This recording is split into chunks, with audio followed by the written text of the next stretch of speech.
만일 삶을 스스로 지배하고 싶다면 자신의 믿음을 의식적으로 조절해야 한다. 믿을 만한 이유를 충분히 발견할 수 있다면 무엇이라도 믿을 수 있다. 미국 기업인 앤서니 라빈스의 말입니다. 믿음은 근거에 의해 생깁니다. 벼락치기에 강하다라는 믿음은 나는 밤을 새워도 멀쩡하다. 벼락치기 할 때마다 점수가 잘 나왔다. 큰 시험도 벼락치기로 성공한 적이 있다는 것 같은 근거에서 나온 것입니다. 믿음이 테이블이라면 근거는 테이블을 떠받치는 다리입니다. 다리가 많은 테이블이 튼튼하듯이 근거가 많은 믿음은 굳건합니다. 인종에 대한 선입관이 학습 능력에 미치는 영향을 조사했던 실험이 있었습니다. 실험 설계는 간단했습니다. 학생들이 수학 문제를 풀기 전에 시험지에 자신의 인종을 적게 했어요. 결과는 충격적이었습니다. 문제만 풀게 한 실험 대조군의 수학 점수는 평소와 비슷하게 나왔습니다. 하지만 본인의 인종을 상기시키고 시험을 보게 하자 아시아계 학생은 평소보다 높은 점수를 받았고 아프리카계 학생은 낮은 점수를 받았습니다. 아시아인은 수학에 강하고 흑인은 그렇지 않다는 사회적인 편견이 실제 학습 능력에 영향을 주었던 겁니다. 그러므로 우리는 자신에게 도움이 되는 믿음을 선택해야 합니다. 지금 당장 여러분이 원하는 믿음을 선택합시다. 그런 다음 그 믿음의 근거를 애써 떠올려 봅시다. 칭찬을 들었던 기억, 성취했던 경험, 친구들의 조언, 타로 카드의 점괘, 그 무엇이든 좋아요. 근거가 늘어날수록 믿음은 강해집니다. 그리고 그 믿음이 여러분을 지지해 줄 겁니다. 365 공비타민 도움이 되는 믿음의 한 대목으로 시작합니다.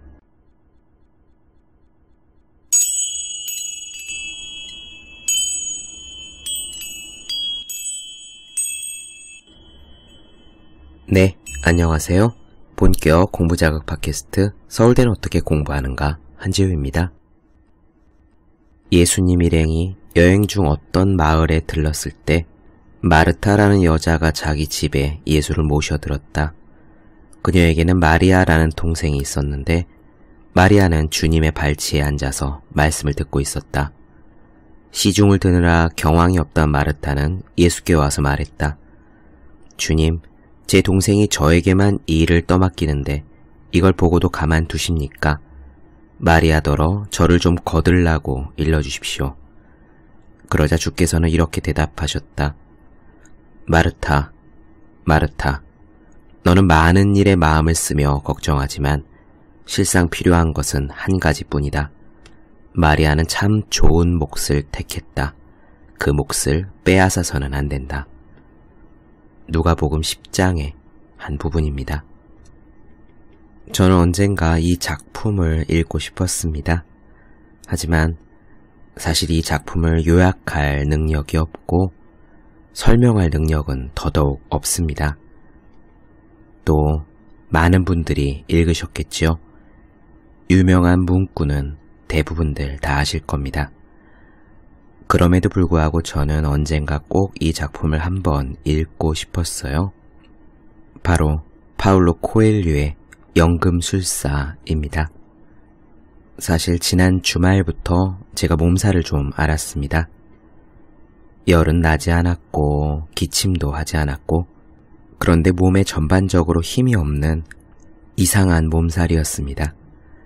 마치 제 몸이 마르고 뜨거운 수건이 된 것 같은 느낌이었어요. 저는 그 주말에 몸살로 끙끙 앓으면서 이 책 연금술사를 꺼내어 읽었습니다. 물론 책꽂이에 오랫동안 박아두었기 때문에 위에 쌓아있는 먼지를 먼저 닦아내야 했지요. 오래간만에 다시 연금술사를 읽으면서 어떤 식이 되었든 간에 이 이야기를 나누어 드릴 수는 있겠구나라는 생각이 들었습니다. 왜냐하면 구태여 이 책에 어떤 설명을 덧붙이지 않아도 일부러 이 이야기를 요약하려 하지 않아도 이 책의 문장 그 자체만으로 여러분들께 빛나는 시간을 드릴 수 있겠구나라는 생각이 들었기 때문입니다. 저는 사실 이 연금술사를 대학교 1학년인가 2학년인가 어렸을 때 처음 읽었습니다. 그때 연금술사가 난리도 아니었어요. 올해의 책인지는 모르겠지만 아무튼 대단한 베스트셀러였습니다. 학교 안에 있는 서점에도 잔뜩 쌓여 있었고요. 저는 이 책을 서점에서 읽었습니다. 그때만 해도 제가 학생이었기 때문에 돈이 별로 없었거든요. 책은 대부분 빌려 읽거나 혹은 서점에서 서서 읽곤 했지요. 지금도 대학교 안에 서점의 기억이 생생합니다. 학교 내 학생회관 건물이 있거든요. 그 건물 1층에서 한 반 계단쯤 올라가 보면 문구점 옆자리에 서점이 있었더랬습니다. 지금은 교보문고로 바뀌었어요. 옛날에는 이름도 딱히 없는 그런 구내 서점이었는데 그 안에 투박하게도 나무로 된 서가가 놓여 있었습니다. 인테리어도 별로 좋지 않고 의자도 하나 없는 그곳에서 저는 이 연금술사를 들고 꼬박 3시간을 서서 읽었던 기억이 나네요. 솔직히 말씀드려서 사실 이 책을 처음 잡았을 때는 그때 저는 이 책의 진가를 잘 몰랐습니다. 물론 가슴을 뛰게 만드는 좋은 문장들이 덜어 있다라고는 생각했지만요. 그러다가 나중에 한 30살 가까이 되어서 다시 읽어보니까 이번에는 자리에 앉아서 정성껏 읽었기 때문인지도 모르겠지만 어쨌든 버릴 페이지가 거의 없다는 생각이 들었습니다. 그렇게 지혜의 말들이 곳곳에 빼곡하게 들어있었죠. 더욱 놀랐던 거는요. 자아의 신화를 이룬다 라든지 진심을 다해 원하면 우주가 소망을 실현시켜준다 라든지 그런 말들 왜 지금은 유명하잖아요. 이 이야기를 파울로 코엘료는 무려 1987년에 연금술사에 썼던 겁니다. 벌써 30년 전의 이야기. 그때 당시에 이런 개념을 책 안에다가 녹여냈다라고 생각하니까 이 연금술사가 다시 보이더라고요. 그런 의미에서라도 이 연금술사는 읽어볼 가치가 있는 책이라고 그렇게 말씀드릴 수 있을 것 같아요. 말이 길어졌네요. 바로 시작해 보기로 하죠. 각자의 참된 운명, 즉 자아의 신화를 살라고 말하는 책, 그리고 신화학자 조셉 캠벨의 신화 이야기와도 이어지는 파울로 코엘료의 연금술사 시작해 보도록 하겠습니다.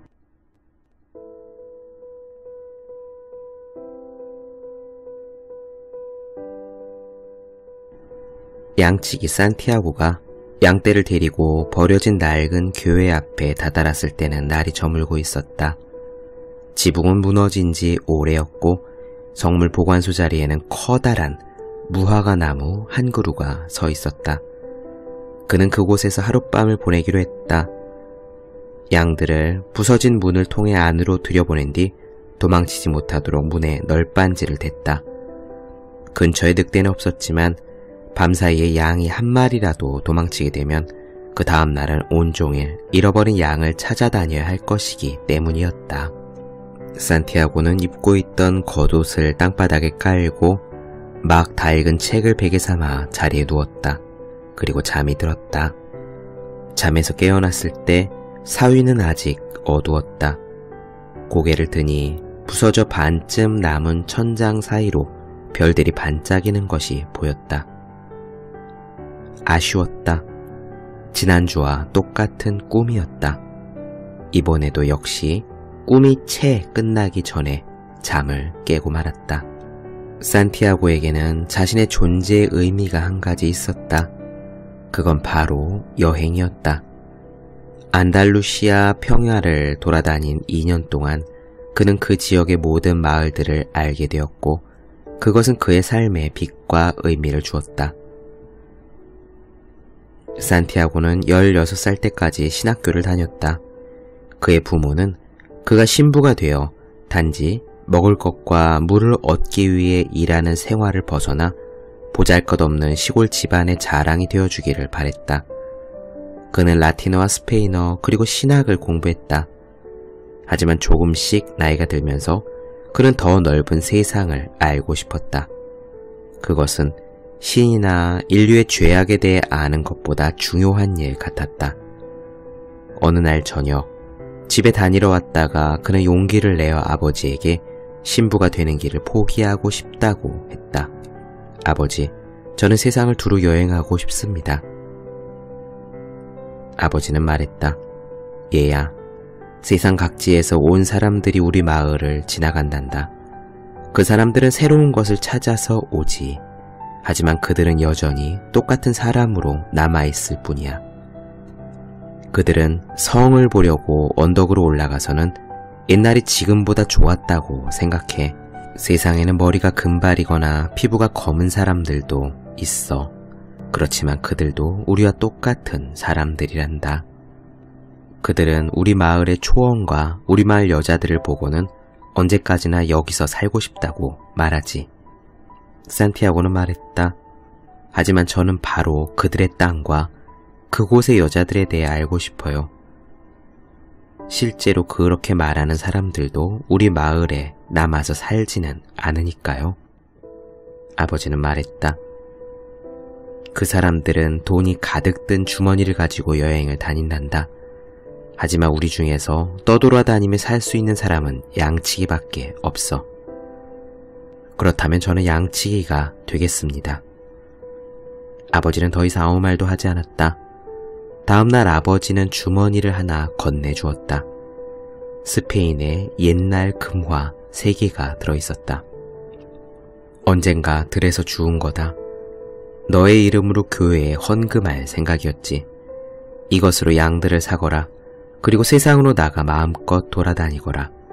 우리의 성이 가장 가치 있고 우리 마을 여자들이 가장 아름답다는 것을 배울 때까지 말이다. 이렇게 하여 양치기가 된 산티아고는 커다란 무화과 나무 한 그루가 서 있는 낡은 교회에서 잠을 자다가 2번 연속 똑같은 꿈을 꿉니다. 아무래도 이를 이상하게 여긴 산티아고는 꿈을 풀어줄 집시를 찾아가죠. 그 집시가 산티아고에게 뭐라고 했는지 계속 이어가 보겠습니다. 노파는 집 깊숙한 곳에 있는 방으로 산티아고를 맞아들였다. 색색의 비닐 조각을 엮어 만든 발이 거실과 방을 나누고 있었다. 방 안에는 탁자가 하나 있고 예수상과 의자 2개가 있었다. 노파는 의자에 앉으며 그에게도 자리를 권했다. 그리고는 산티아고의 2 손을 잡고 기도하던 낮은 목소리로 중얼거렸다. 아주 흥미로운 손금이군. 노파가 산티아고의 손에서 눈을 떼지 않은 채 말했다. 그리고는 입을 다물었다. 산티아고는 긴장했다. 자신도 모르는 사이에 손이 떨리기 시작했다. 노파는 대번에 알아차렸다. 그는 재빨리 손을 빼냈다. 저는 손금을 보러 여기 온 게 아닙니다. 산티아고는 이 집에 들어온 것을 후회했다. 아무것도 알지 못하더라도 빨리 복채를 지불하고 여기서 나가고 싶었다. 반복되는 꿈 따위에 너무 많은 의미를 두고 있었던 것 같았다. 자네는 꿈을 풀이해달라고 온 것이지. 꿈이란 곧 신의 말씀이야. 신이 이 세상의 언어로 말했다면 나는 자네의 꿈을 풀어줄 수는 있어. 그러나 만약 신이 자네 영혼의 언어로 말했다면 그건 오직 자네 자신만이 이해할 수 있다네. 하지만 어느 쪽이 됐건 복채는 내야 해. 노파가 이렇게 말하자 산티아고는 속임수라는 생각이 들었다. 그래도 산티아고는 생각했다. 모험을 해보기로 작정했다. 양치기는 언제나 늑대나 가뭄 같은 위험에 노출되어 있는 것이다. 그리고 바로 그런 위험이 양치기라는 직업을 흥미진진하게 만들어주는 것이기도 했다. 산티아고는 입을 열었다. 똑같은 꿈을 연달아 2번 꾸었습니다. 꿈에 양들과 함께 초원에 있었는데 어린아이 한 명이 나타나서 양들과 놀기 시작했어요. 그 아이는 한동안 양들과 놀았습니다. 그런데 갑자기 그 아이가 제 손을 잡더니 이집트의 피라미드로 데려가는 거예요. 이집트의 피라미드에서 그 아이는 제게 말했습니다. 만일 당신이 이곳에 오게 된다면 당신은 숨겨진 보물을 찾게 될 겁니다. 그런 후에 그 아이는 정확한 지점을 제게 짚어주려 했죠. 그런데 바로 그때 꿈이 깼어요. 2번이나 말입니다. 말을 들은 노파는 잠시 동안 아무 말 없이 앉아 있었다. 그리고 나서 산티아고의 손을 다시 잡고 주의 깊게 들여다보았다. 노파는 말했다. 지금은 자네에게 아무것도 받지 않겠네. 대신 자네가 보물을 찾게 되면 그 10분의 1을 나에게 주게. 자네의 꿈은 이 세상의 언어로 된 꿈이야. 나는 그 꿈을 풀이해 줄 수 있어. 하지만 아주 어려운 해몽이지. 바로 그렇기 때문에 자네가 찾게 될 보물에서 내 몫을 받을 자격이 있다고 생각하는 거야. 그 꿈은 이렇다네. 자네는 정말로 이집트의 피라미드에 가게 돼. 난 한 번도 그런 곳에 대해 들어본 적은 없지만 그 아이가 자네에게 보여주었다면 실제로 있다는 이야기지. 그리고 자네는 거기서 자네를 부자로 만들어줄 보물을 발견하게 되는 거야. 산티아고는 처음엔 놀라서 가만히 있었다. 하지만 다음 순간 화가 치밀었다. 이런 말을 들을 거였다면 굳이 노파를 찾아올 필요가 없었으니까 말이다. 그런 말을 듣자고 시간을 들여가며 여길 찾아온 게 아닙니다. 노파는 대답했다. 바로 그거야. 그래서 풀기 어려운 꿈이라고 이야기한 거지. 지극히 단순한 것이 실은 가장 비범한 것이야. 산티아고는 소리쳤다. 어떻게 제가 이집트까지 간단 말입니까? 노파는 말을 이었다. 나는 그저 해몽만 할 뿐이야. 그걸 현실로 만드는 건 내 일이 아니라네. 네, 산티아고는 실망한 채 집시에 처소를 나옵니다. 물론 복채를 내진 않았지만 실망한 것은 마찬가지였죠. 그 노파의 해몽은 사실 해몽이랄 것도 없었습니다. 이집트에 가라는 것은 산티아고 입장에서 어이없는 이야기였죠. 산티아고는 스페인에 있는 양치기였습니다. 피라미드에 가려면 우선 배를 타고 바다를 건너야 했고 이집트에 닿아서는 한 번도 본 적이 없는 사막을 건너야 했으며 그 전에 우선 데리고 있는 양들을 모두 처분해야 했기 때문입니다. 그래서 산티아고는요 여기서 자신에게 주어진 소명을 거부하는 쪽을 택합니다. 재미있는 점은요, 이 산티아고가 행한 소명의 거부가 바로 신화학자 조세 캠벨이 이야기한 영으로 향하는 단계에 들어있는 스텝이라는 겁니다. 간단히 설명드리자면 이래요. 조세 캠벨은 말하기를 모든 신화 속에 나오는 어떤 영웅이건 간에 출발 단계에선, 그러니까 모험을 떠나기 전에는 보통 사람이라고 합니다. 우리와 같은 거죠. 그냥 평범한 일상을 살고 있는 보통 사람입니다. 그러다가 어느 날 어느 순간 모험의 부름, 소명이 다가옵니다. 그 신호는 여러 가지일 수 있어요. 갑자기 어떤 일에 마음이 동할 수도 있고요. 뜻하지 않은 어려움에 처할 수도 있습니다. 누군가를 보고 한눈에 반할 수도 있고 어떤 사람이 자기를 찾아올 수도 있겠죠. 공통점은 그 모든 것들이 모험이라는 것입니다. 그래서요, 이 모험은 지금까지 익숙한 모든 것들, 나의 일상과 결별한다는 것을 의미하는 겁니다. 그 출발, 익숙한 것과 헤어져서 어디론가 낯선 곳으로 떠나는 그 출발이 영웅이 되는 첫 번째 단계라고 조세 캠벨은 이야기했습니다. 하지만 재미있게도 대부분의 영웅은 거기서 소명의 거부를 선택합니다. 즉, 처음 한번 모험의 소명이 다가왔을 때 그 모험에 응하는 사람, 도전에 응하는 예는 거의 없다는 거예요. 일단 익숙한 자신의 일상으로 돌아갑니다. 우리들도 그렇죠. 무언가 새로운 일이 닥쳐도 일단은 낯선 곳으로 쉽게 뛰어들지 못합니다. 이렇게 모험의 소명을 거부하면 어떻게 되느냐? 그 소명은 다시 문을 두드립니다. 여전히 마음이 동하고요. 어려움은 더 강한 강도로 재차 닥치고 또는 현자로 불리는 누군가를 만나기도 합니다. 산티아고는 세 번째의 경우였네요.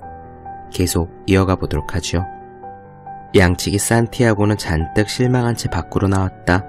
꿈 따위는 다시는 믿지 않으리라 결심했다. 해야 할 많은 일들이 머릿속에 떠올랐다. 우선 먹을 것을 구하러 식료품점에 들렀다. 책을 좀 더 두꺼운 책으로 바꾸었고 새로 산 포도주를 맛보기 위해 광장으로 가서 자리를 잡고 앉았다.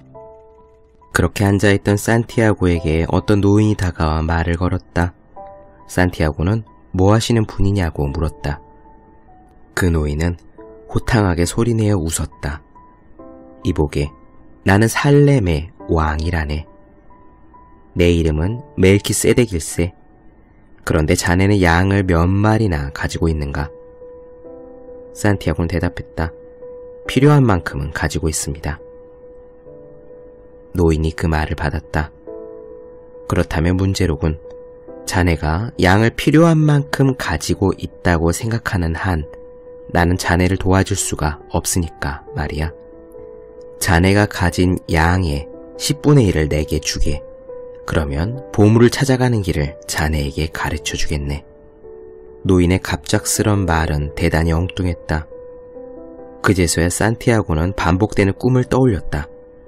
그리고 순간 모든 것이 명확하게 이해되었다. 해몽을 해준 노파는 산티아고에게서 아무런 복채도 받지 않았지만 이 노인은 세상에 있지도 않은 길을 가르쳐준답시고 지금 그에게서 많은 돈을 뜯어내려 하는 것이다. 아마도 이 노인은 그 노파의 남편일 것이다.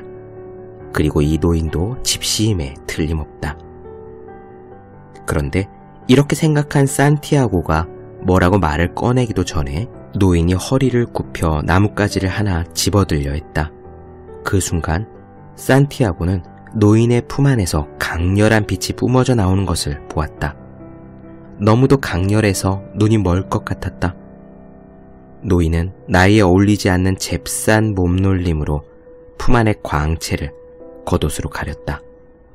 광채가 사라졌고 눈부심도 가셨다.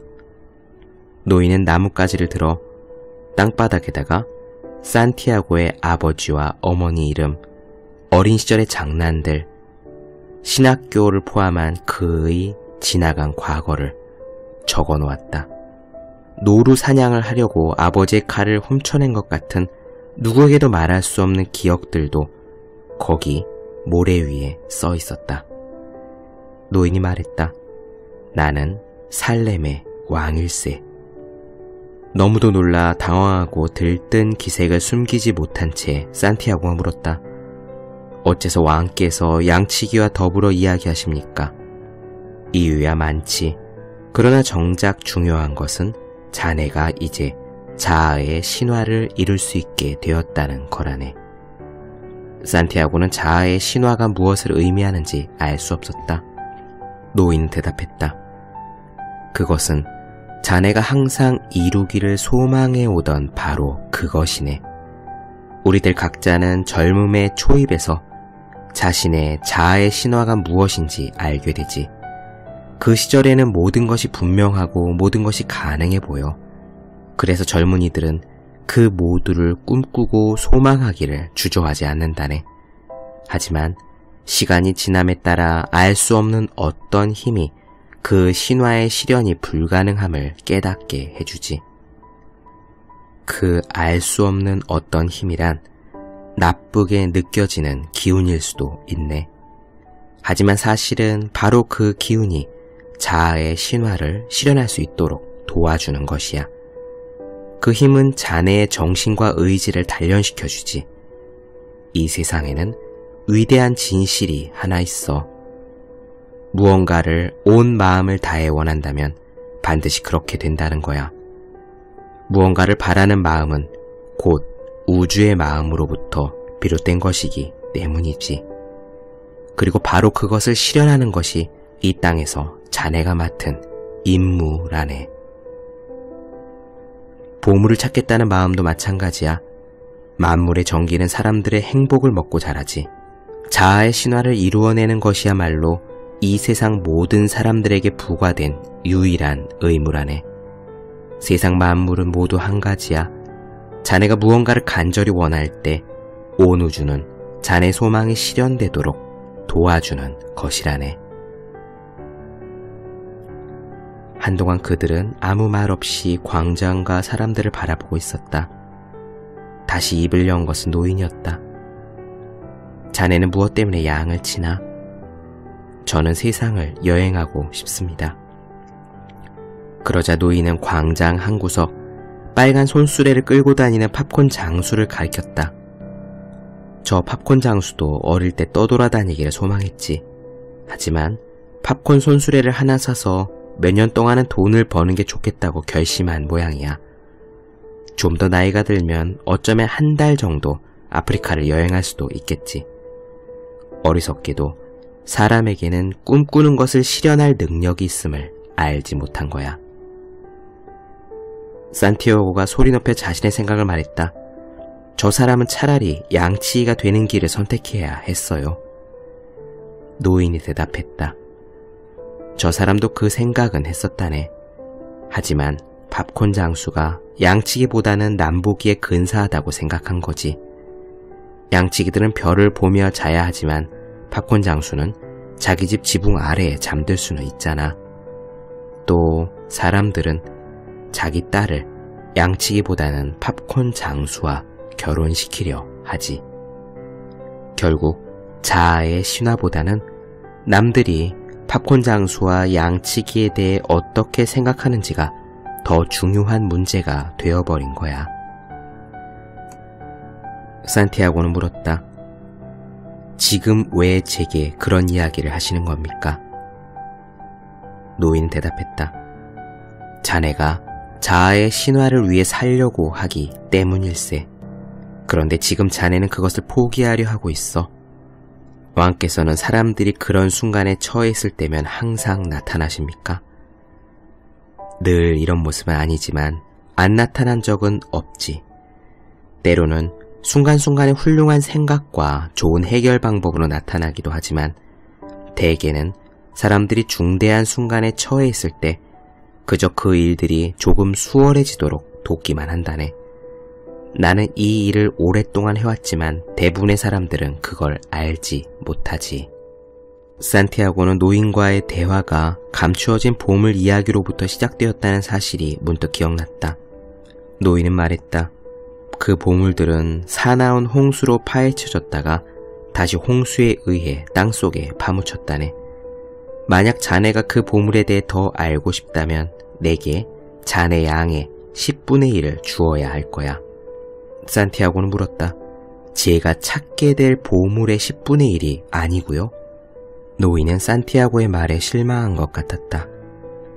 아직 손에 넣지도 못한 것을 두고 약속을 하겠단 말인가? 그렇게 되면 반드시 찾아내겠다는 마음은 약해질 수밖에 없지. 어떤 식으로든 인생의 모든 일에는 치러야 할 대가가 있다는 걸 배우는 건 좋은 일이라네. 내일 이 시간에 자네 양의 10분의 1을 내게 가지고 오게. 나는 자네에게 감추어진 보물을 찾는 방법을 알려주겠네. 그럼 잘 가게. 그리고 노인은 광장의 한 모퉁이로 사라져 버렸다.